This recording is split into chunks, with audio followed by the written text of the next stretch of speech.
André, por favor. Pré-candidato, mudando um pouquinho de assunto, voltando para a economia, o tema de empreendedorismo, o senhor citou que é empreendedor, né, empresário. Qual que é a agenda que o seu partido pretende mostrar para a população brasileira, para o empreendedor, para o trabalhador autônomo, para o entregador que o senhor citou em uma das suas falas? Hoje, quando você trabalha e produz, seja sendo um empreendedor, seja sendo um empreendedor individual, seja sendo um trabalhador, você é penalizado.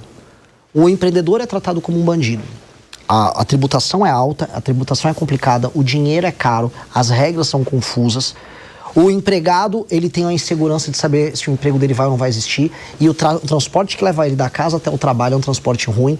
Ele também sabe que ele pode ser assaltado no meio do caminho. E a garantia de que o negócio que ele trabalha vai continuar existindo nos próximos anos é cada vez menor. Quando a gente coloca todas essas coisas na mesa, a gente vê que as pessoas que trabalham e produzem no Brasil estão inseguras, estão depressivas, estão, vamos dizer, com medo sobre o futuro. E esse medo ele é percebido nas pesquisas. Pois bem, nós temos que ter uma agenda de competitividade que é uma agenda amiga de quem trabalha e produz. Então a agenda de competitividade ela tem que facilitar contratações e demissões. Ela tem que vir acompanhada, vamos dizer, de uma agenda de investimentos em infraestrutura que reduza custos que vão de energia a combustível, a infraestrutura de transporte, leis que reduzam burocratização. O licenciamento ambiental que passou já é um avanço bem grande, que vai ajudar a abertura de novos negócios também. Quando a gente coloca isso na mesa, com uma reforma fiscal que diminui o custo do dinheiro, aí eu falo em abaixar os impostos e falo em dinheiro mais barato e um medo, vamos dizer, menor na hora de você investir em um negócio novo. Isso gera um ambiente mais amigável para essa pessoa. E isso gera efeitos, vamos dizer, do ponto de vista econômico e também na vida das pessoas muito grande. Então, essa é a agenda que eu quero colocar. Uma agenda que facilita a contratação, facilita a demissão, facilita abrir empresa, facilita fechar uma empresa. Quando o senhor fala de facilitar a contratação, o senhor pensa numa nova reforma trabalhista, de mudar um pouquinho o regime CLT? Eu considero o regime, veja só, o regime trabalhista brasileiro, que é o regime da CLT, ele é um regime ultrapassado. Não à toa, uma parte muito importante da população brasileira se tornou MEI, outra está na informalidade pura e simples e um pedaço está a CLT. As gerações mais novas já não querem nem o CLT. Elas querem essa flexibilização. E aí, quando a gente olha o mundo, os países que concorrem conosco, vou pegar do Vietnã, vou pegar a própria China, vou pegar a Índia, eles têm leis trabalhistas mais flexíveis do que as nossas. E o Brasil passou o bonde de a gente falar, quero me comparar com a França. Não, porque... Meus amigos, a gente não se compara com a França, a gente está perdendo para o Vietnã, a gente está perdendo para a Botsuana. Então vamos ver o que esses outros países estão fazendo para a gente poder competir com eles no mercado global. Então nós precisamos flexibilizar a nossa legislação, facilitar as contratações das pessoas, deixar os empreendedores mais seguros e as pessoas que querem trabalhar, elas têm capacidade de fazer sua jornada de trabalho, negociar o tempo de trabalho dela de uma maneira mais, vamos dizer, mais plena. Hoje, o que supostamente a garante vira um peso.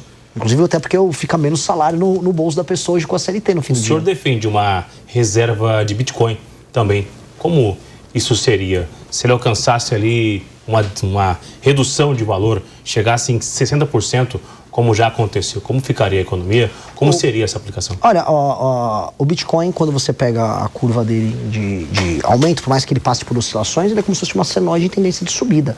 Ele oscila no dia a dia, oscila mês a mês, oscila ano a ano, mas a tendência dele é sempre de subida e ele está virando uma reserva internacional estratégica. Ter Bitcoin, né, como uma reserva de valor para uma nação moderna que entende o papel do Bitcoin no futuro é importante. Assim como tornar o Brasil um país, vamos dizer, amigável para investidores na área de cripto e para investidores na área de tech como um todo. Eu acho que, vamos dizer, isso é um aceno muito importante para que o capital humano de alta qualidade que existe ao redor do mundo veja no Brasil um lugar amigável para ele construir empresas. Porque isso é uma das coisas que nós precisamos fazer.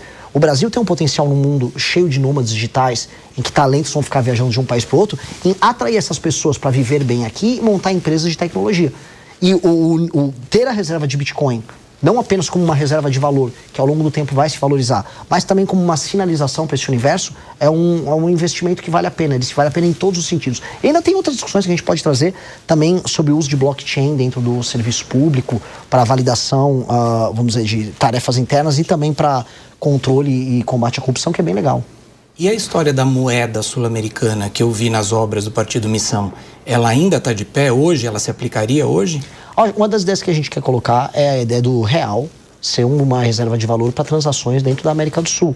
Hoje a gente vê um questionamento do dólar como essa moeda única e ter o real acompanhado de um banco sediado no Brasil para investimentos em infraestrutura, isso seria uma ferramenta muito importante para a região para afirmar o Brasil como essa potência regional na área de infraestrutura, pacificadora também em termos de segurança, mas também para ajudar a se beneficiar de um comércio regional que precisa aumentar. O Brasil é muito isolado dos demais países e é a maior potência da região.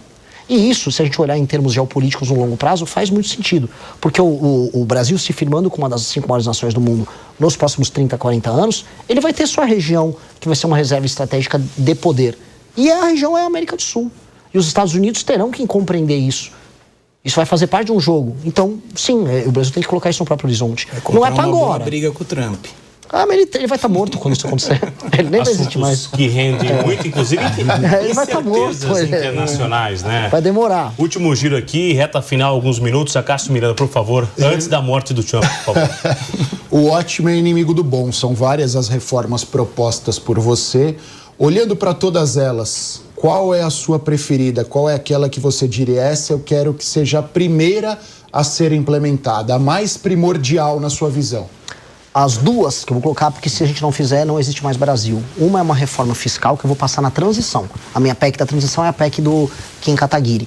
E a primeira, tão logo eu tome posse, é uma reforma nas leis penais, nas leis de execução penal e um enfrentamento muito claro ao crime organizado, com implementação do falado que a gente discutiu aqui, direito penal do inimigo. Essas são as duas coisas, porque uma resolve as contas públicas e alteram o clima de derrota que existe dentro da economia brasileira, e a outra devolve o território brasileiro e a liberdade de ir e vir para o brasileiro. Ou seja, eu volto a ter um país. Se eu passo essas duas coisas, eu volto a ter um país normal, coisa que a gente não tem. Depois de ter um país normal, todo o resto passa a ser, vamos colocar aqui, lucro, né? Que aí eu posso discutir a agenda de competitividade, como a gente falou, uma agenda voltada para o agro, investimento de infraestrutura, desfavelização, pegar as regiões mais pobres do Brasil e torná-las autossuficientes, uma reforma no Pacto Federativo, a reforma administrativa que a gente falou.